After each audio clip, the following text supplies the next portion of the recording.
I am trying to go live on YouTube. I have never done this before, so I'm just going to practice and play with it a little bit. My name is Emily. I have Leo Cat in the background, my love, and I'm going to read this book called Guess How Much I Love You, and it's by Sam McBratney. And it starts. Little nut brown hare, who was going to bed, held on tight to big nut brown hare's very long ears.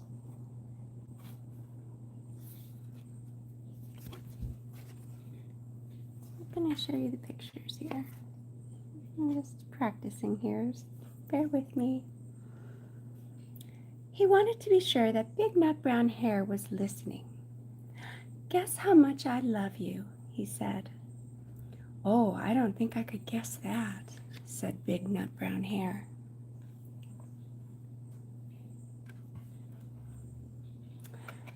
This much, said little nut brown hare, stretching out his arms as wide as they could go. Big nut brown hare had even longer arms. But I love you this much, he said. That is a lot, thought little nut brown hare.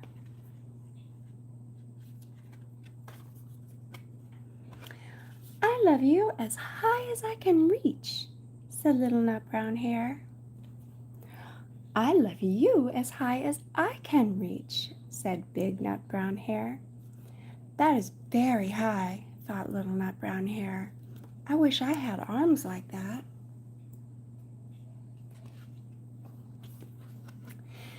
Then little nut brown hare had a good idea. He tumbled upside down and reached up the tree trunk with his feet. I love you all the way up to my toes, he said. And I love you all the way up to your toes, said big nut brown hare, swinging him up over his head. I love you as high as I can hop, laughed little nut brown hare, bouncing up and down. But I love you as high as I can hop, smiled big nut brown hare, and he hopped so high that his ears touched the branches above. That's good hopping, thought little nut brown hare. I wish I could hop like that.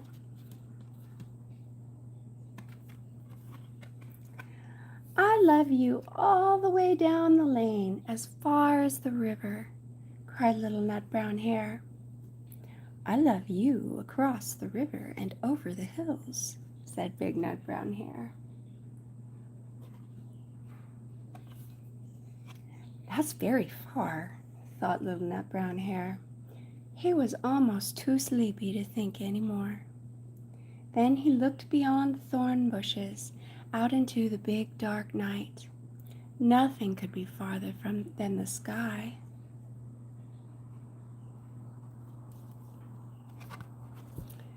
I love you right up to the moon, he said, and closed his eyes. Oh, that's far, said big nut brown hare. That is very, very far. Big nut brown hare settled little nut brown hare into his bed of leaves. He leaned over and kissed him good night.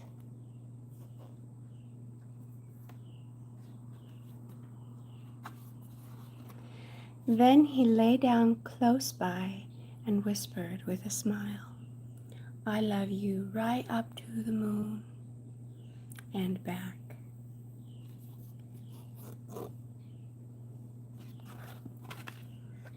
That was good.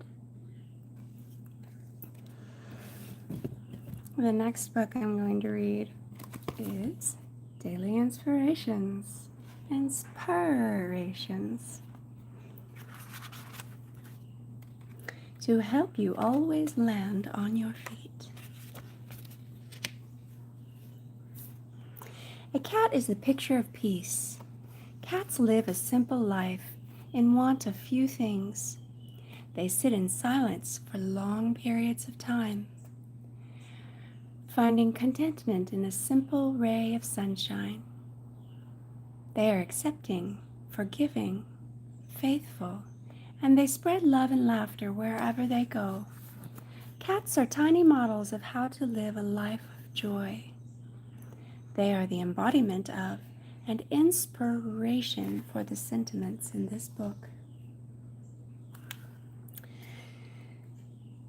These uplifting messages and the adorable cat photography that accompanies them will warm your heart and bring a smile to your face. Together they encourage you to focus on what truly matters, inspiring positive choices in how to treat yourself and others. This simple shift in perspective can bring you more happiness to each day and keep you moving on a path to a brighter tomorrow. Inspiration literally means to breathe in. Just as oxygen refreshes your body, this book is meant to renew your mind and spirit and fill your heart with hope. So cuddle up with your favorite feline, take a deep breath, turn the page, and be inspired. My favorite feline, one of my favorite felines, I must say, Mr. Leo Cat. Peace.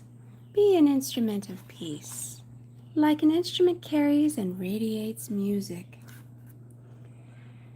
Make an effort to carry and radiate peace every day. Peace begins in your mind. It settles into your body. It can be seen on your face, and it can be heard in your words. This world needs peace, and it can begin with you. Acceptance. Your mind judges naturally as you work to make sense of this world. Every time you find yourself judging others, stop immediately. This is important when you make judgments about yourself, too.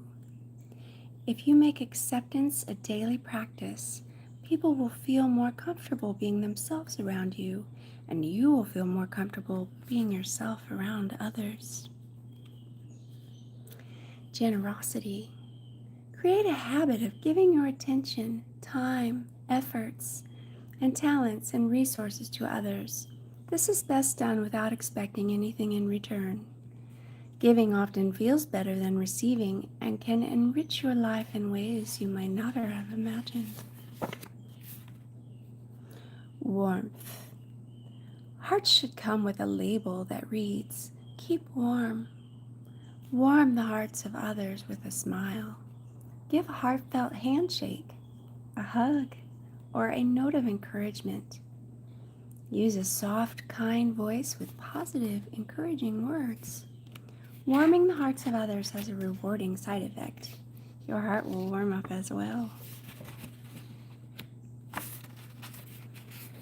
Calm.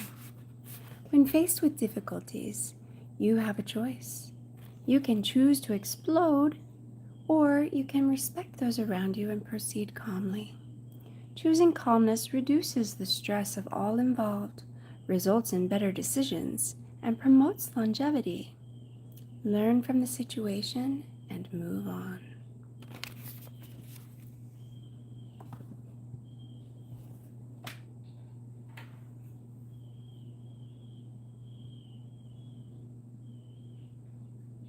I'm going to grab another book and read it to you. It's one of my favorite books, and it's called The Velveteen Rabbit.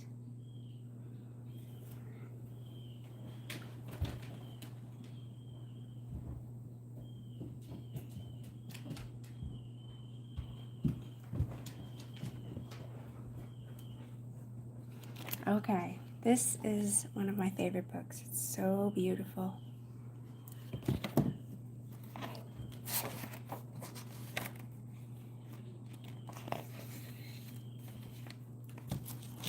There once was a Velveteen Rabbit, and in the beginning, he was really splendid. He was fat and bunchy, as a rabbit should be.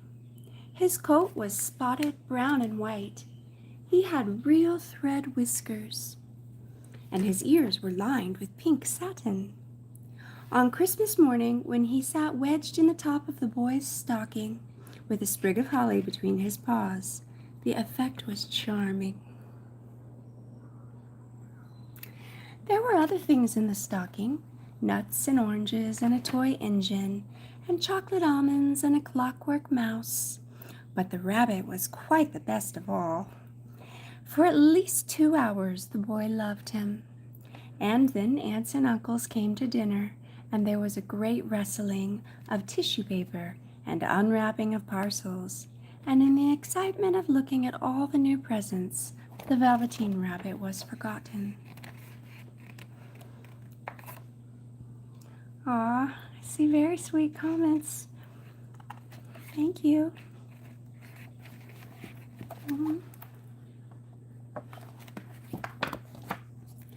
For a long time, he lived in the toy cupboard or on the nursery floor, and no one thought very much about him. He was naturally very shy, and was being only made of velveteen. Some of the more expensive toys quite snubbed him. The mechanical toys were very superior and looked down upon everyone else. They were full of modern ideas and pretended they were real. The model boat, who had lived through 2 seasons and lost most of his paint, caught the tone from them and never missed an opportunity of referring to his rigging in technical terms. The rabbit could not claim to be a model of anything, for he didn't know that real rabbits exist. He thought they were all stuffed with sawdust like himself, and he understood that sawdust was quite out of date and should never be mentioned in modern circles. Even Timothy, the jointed wooden lion, who was made by the disabled soldiers and should have had broader views, put on airs and pretended he was connected with the government. Between them, all the poor little rabbit was made to feel himself very insignificant and commonplace, and the only person who was kind to him at all was the Skin Horse.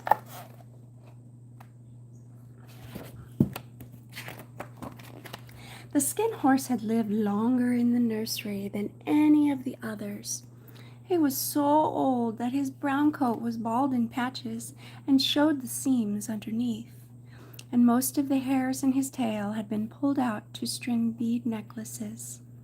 He was wise, for he had seen a long succession of mechanical toys arrive to boast and swagger, and by break their mainsprings and pass away. And he knew that they were only toys and would never turn into anything else. For nursery magic is very strange and wonderful, and only those playthings that are old and wise and experienced, like the Skin Horse, understand all about it. "What is real?" asked the rabbit one day when they were lying side by side near the nursery fender before Nana came to tidy the room. "Does it mean having things that buzz inside of you and a stick-out handle?" "Real isn't how you are made," said the Skin Horse. "It's a thing that happens to you. When a child loves you for a long, long time, not just to play with, but really loves you, then you become real." "Does it hurt?" asked the rabbit. "Sometimes," said the Skin Horse, for he was always truthful. "When you are real, you don't mind being hurt." "Does it happen all at once, like being wound up?" he asked, "or bit by bit?" "It doesn't happen all at once," said the Skin Horse. "You become. It takes a long time. That's why it doesn't often happen to people who break easily or have sharp edges or have to be carefully kept. Generally, by the time you are real, most of your hair has been loved off, and your eyes drop out and you get loose in the joints and very shabby. But these things don't matter at all, because once you are real, you can't be ugly, except to people who don't understand. I suppose you are real, said the rabbit, and then he wished he had not said it, for he thought the Skin Horse might be sensitive. But the Skin Horse only smiled. The boy's uncle made me real, he said. That was a great many years ago. But once you are real, you can't become unreal again. It lasts for always. The rabbit sighed. He thought it would be a long time before this magic called real happened to him. He longed to become real, to know what it felt like. And yet the idea of growing shabby and losing his eyes and whiskers was rather sad. He wished that he could become it without these uncomfortable things happening to him. There was a person called Nana who ruled the nursery.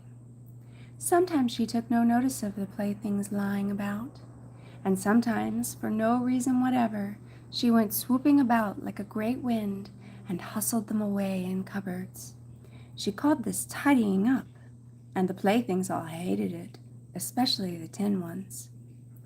The rabbit didn't mind it so much, for wherever he was thrown, he came down soft. One evening, when the boy was going to bed, he couldn't find his china dog that always slept with him. Nana was in a hurry, and it was too much trouble to hunt for china dogs at bedtime, so she simply looked about her, and seeing that the toy cupboard door stood open, she made a swoop. "Here," she said, "take your old bunny. He'll do to sleep with you," and she dragged the rabbit out by one ear and put him into the boy's arms. That night, and for many nights after, the Velveteen Rabbit slept in the boy's bed. At first, he found it rather uncomfortable, for the boy hugged him very tight, and sometimes he rolled over onto him, and sometimes he pushed him so far under the pillow that the rabbit could scarcely breathe. And he missed, too, those long moonlit hours in the nursery when all the house was silent, and his talks with the Skin Horse.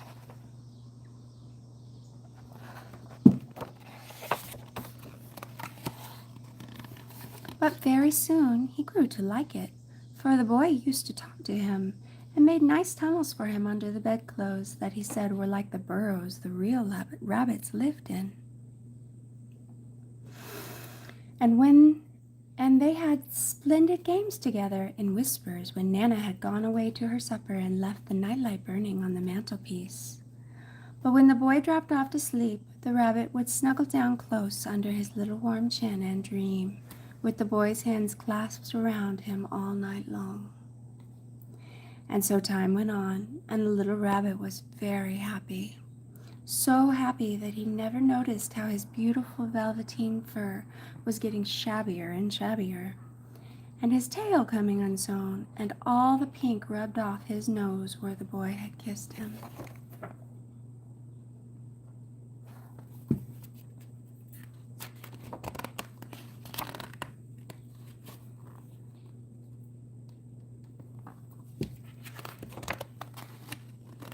Spring came, and they had long days in the garden, and wherever the boy went, the rabbit went too. He had rides in the wheelbarrow and picnics on the grass, and lovely fairy huts built for him under the raspberry canes behind the floor border. And once, when the boy was called away suddenly to go out to tea, the rabbit was left out on the lawn until long after dusk. I'm going to pause for just 1 minute, and I'll be right back.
And once, when the boy was called away suddenly to go out to tea, the rabbit was left on the lawn until long after dusk. And Nana had to come and look for him with the candle because the boy couldn't go to sleep unless he was there. He was wet through with the dew and quite earthy from diving into the burrows the boy had made for him in the flower bed. And Nana grumbled as she rubbed him off with the corner of her apron. "You must have your old bunny," she said. "Fancy all that fuss for a toy." The boy sat up in bed and stretched out his hands. "Give me my bunny," he said. "You mustn't say that. He isn't a toy. He's real." When the little rabbit heard that, he was happy, for he knew that what the skin horse had said was true at last. The nursery magic had happened to him, and he was a toy no longer. He was real. The boy himself had said it. That night he was almost too happy to sleep, and so much love stirred in his little sawdust heart that it almost burst. And into his boot button eyes that had long ago lost their polish, there came a look of wisdom and beauty, so that even Nana noticed it next morning when she picked him up and said, "I declare if that old bunny hasn't got quite a knowing expression."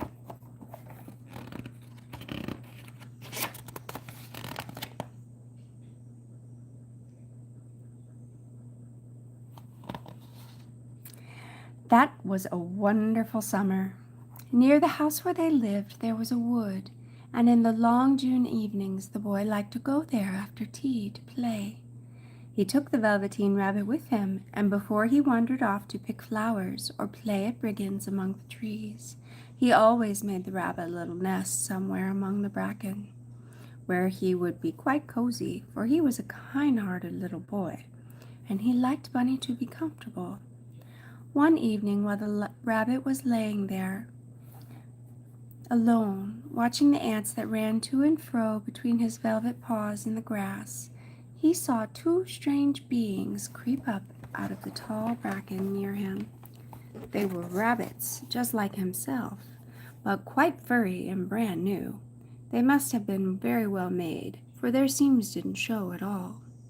And they changed shape in a queer way when they moved. One minute they were long and thin, and the next minute they were fat and bunchy, instead of always staying the same like he did. Their feet padded softly on the ground, and they crept quite close to him, twitching their noses, while the rabbit stared hard to see which side of the clockwork stuck out, for he knew that people who jump generally have something to wind them up. But he couldn't see it. They were evidently some kind of new rabbit altogether. They stared at him, and the little rabbit stared back, and all the time their noses twitched. "Why don't you get up and play with us?" one of them asked.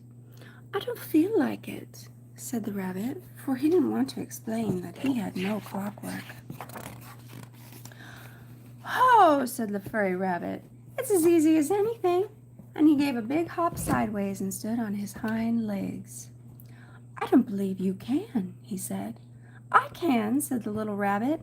"I can jump higher than anything else."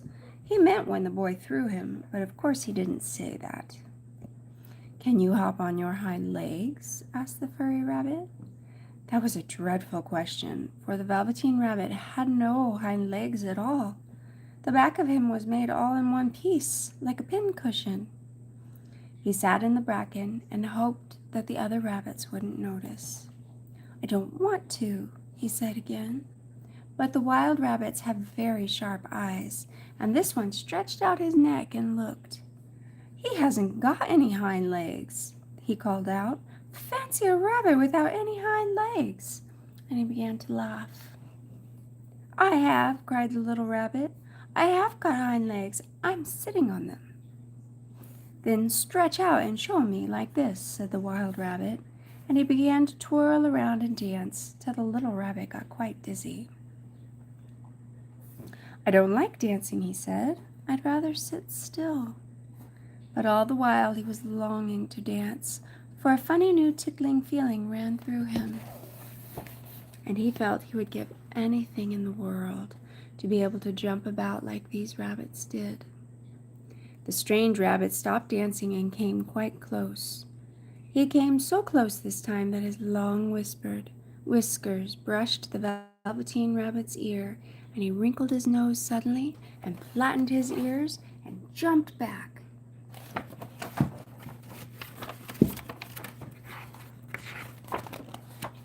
"He doesn't smell right," he exclaimed. "He isn't a rabbit at all. He isn't real." "I am real," said the little rabbit. "I am real. The boy said so." And he nearly began to cry. Just then there was a sound of footsteps, and the boy ran past near them with a stamp of feet and a flash of white tails. The two strange rabbits disappeared. "Come back and play with me," called the little rabbit. "Oh, do come back. I know I am real." But there was no answer. Only the little ants ran to and fro, and the bracken swayed gently where the two strangers had passed. The Velveteen Rabbit was all alone. "Oh dear," he thought. "Why did they run away like that? Why couldn't they stop and talk to me?" For a long time he lay very still, watching the bracken and hoping they would come back. But they never returned, and presently the sun sank lower, and the little white moths fluttered out, and the boy came and carried him home. Weeks passed, and the little rabbit grew very old and shabby, but the boy loved him just as much. He loved him so hard that he loved all his whiskers off, and the pink lining to his ears turned gray, and his brown spots faded. He even began to lose his shape, and he scarcely looked like a rabbit anymore, except to the boy. To him, he was always beautiful, and that was all the little rabbit cared about. He didn't mind how he looked to other people, because the nursery magic made him real. And when you are real, shabbiness doesn't matter. And then, one day, the boy was ill. His face grew very flushed, and he talked in his sleep, and his little body was so hot that it burned the rabbit when he held him close. Strange people came and went in the nursery, and a light burned all night, and through it all the Velveteen Rabbit lay there, hidden from sight under the bedclothes, and he never stirred, for he was afraid that if they found him, someone might take him away, and he knew the little boy needed him. It was a very long, weary time, for the boy was too ill to play, and the little rabbit found it dull, with nothing to do all day long. But he snuggled down patiently, and looked forward to the time when the boy should be well again. And then they would go to the garden amongst the flowers and the butterflies, and play splendid games in the raspberry thicket like they used to. All sorts of delightful things he planned, and while the boy lay half asleep, he crept up close to the pillow and whispered them behind his ear. And presently the fever turned, and the boy got better. He was able to sit up in bed and look at picture books, while the little rabbit cuddled close to his side. And then one day, they let him get up and dress. It was a bright sunny morning, and the windows stood wide open. They had carried the boy out into the balcony, wrapped in a shawl, and the little rabbit lay tangled up among the bedclothes, thinking. The boy was going to the seaside tomorrow, and everything was arranged, and now it only remained to carry out the doctor's orders. They talked about it all, while the little rabbit lay under the bedclothes, with just his head peeping out, and listened. The room was to be disinfected, and all the books and toys that the boy had played with in bed must be burnt. "Hooray," thought the little rabbit. "Tomorrow we shall go to the seaside." For the boy had often talked of the seaside, and he wanted very much to see the big waves coming in, and the tiny crabs and the sand castles. Just then, Nana caught sight of him.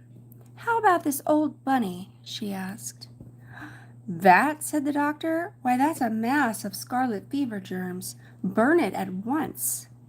"What? Nonsense. Get him a new one. He mustn't have that any more." And so the little rabbit was put into a sack with the old picture books and a lot of rubbish, and carried out to the end of the garden behind the fowl house. That was a fine place to make a bonfire, only the gardener was too busy just then to attend to it. He had the potatoes to dig and the green peas to gather, but next morning he promised to come out quite early and burn the lot. That night the boy slept in a different bedroom, and he had a new bunny to sleep with. It was a splendid bunny, for all white flesh and real glass eyes, but the boy was too excited to care very much about it, for tomorrow he was going to the seaside, and that in itself was such a wonderful thing that he could think of nothing else. And while the boy was asleep, dreaming of the seaside, the little rabbit lay among the old picture books in the corner behind the fowl house, and he felt very lonely. The sack had been left untied, and so by wiggling a little bit, he was able to get his head through the opening and look out.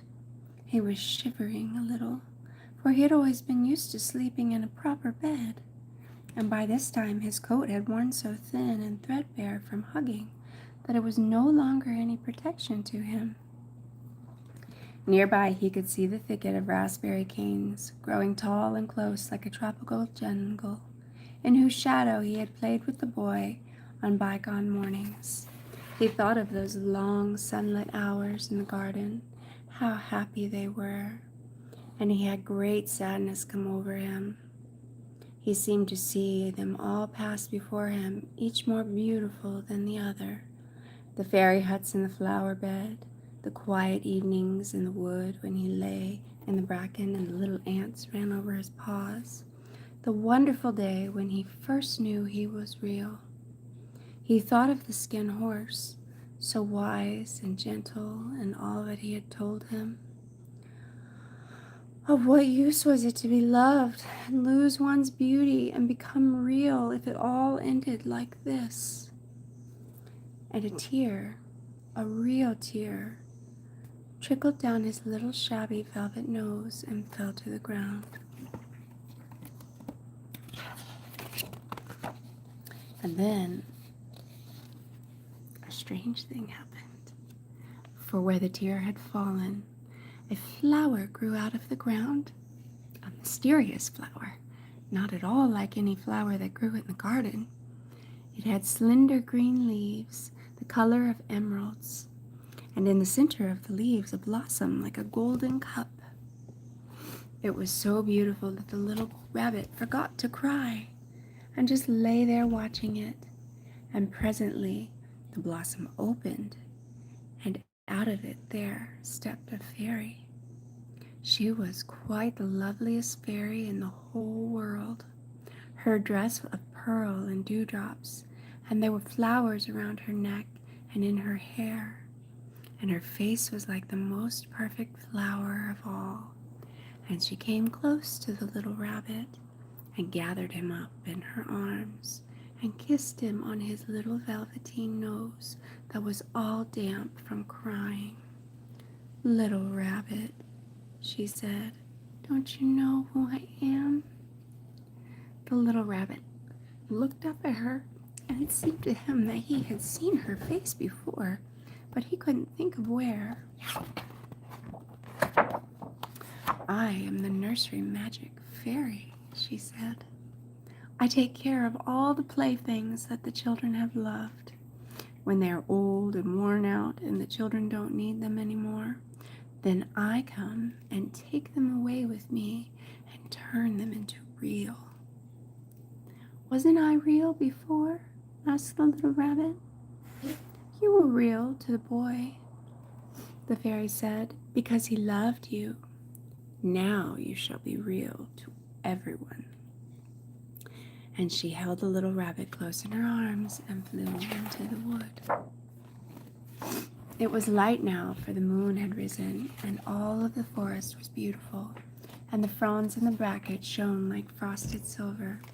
In the open glade between the tree trunks, the wild rabbits danced with their shadows on the velvet grass. But when they saw the fairy, they all stopped dancing and stood around in a ring to stare at her.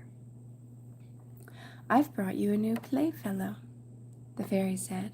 "You must be very kind to him and teach him all he needs to know about Rabbitland, for he is going to live with you here forever and ever." And she kissed the little rabbit again and put him down on the grass.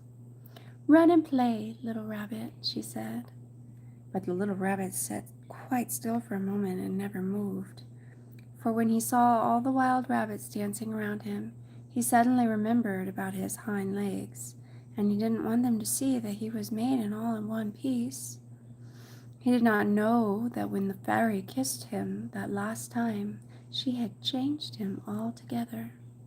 And he might have sat there a long time, too shy to move, if just then something hadn't tickled his nose, and before he thought what he was doing, he lifted his hind toe to scratch it. And he found that he actually had hind legs. Instead of dingy velveteen, he had brown fur, soft and shiny, and his ears twitched by themselves, and his whiskers were so long that they brushed the grass. He gave one leap, and the joy of using those hind legs was so great that he went springing about the turf on them, jumping sideways and whirling around as the others did, and he grew so excited that when he at last did stop to look for the fairy, she had gone. He was a real rabbit at last, at home with the other rabbits. Autumn passed, and winter, and in the spring, when the days grew warm and sunny, the boy went out to play in the woods behind the house, and while he was playing, 2 rabbits crept from the bracket and peeped at him. One of them was brown all over, but the other had strange markings under his fur, and though long ago he had been spotted, the spots still showed through. And about his little soft nose and his round black eyes there was something familiar, so that the boy thought to himself, "Why, he just looks like my old bunny that I lost when I had scarlet fever." But he never knew that it was really his own bunny come back to look at the child who had first helped him be real. That's one of my favorite books. So, I hope you liked it. I'm going to keep reading Inspiration. Authenticity. I feel like I should get my kitty so that we can talk about cat things. Kitty. Oh, let's talk about cat things together. We're going to read cat things. Authenticity. A perfect appearance may enchant initially, but your imperfections and genuine personality are what make you lovable. You can make the choice to be like the stiff wooden cat in the picture or like a fluffy, soft cat. When you love yourself enough to be authentic, others will love you more. Endurance. The challenges of life help you to build endurance of the body, the mind, and the spirit, and endurance fosters success. When you feel like giving up, remember that your chance of achieving your goal will get much greater if you hold on just a little bit longer. This is my Leo cat. He's a sweetie. Thank you for watching with me.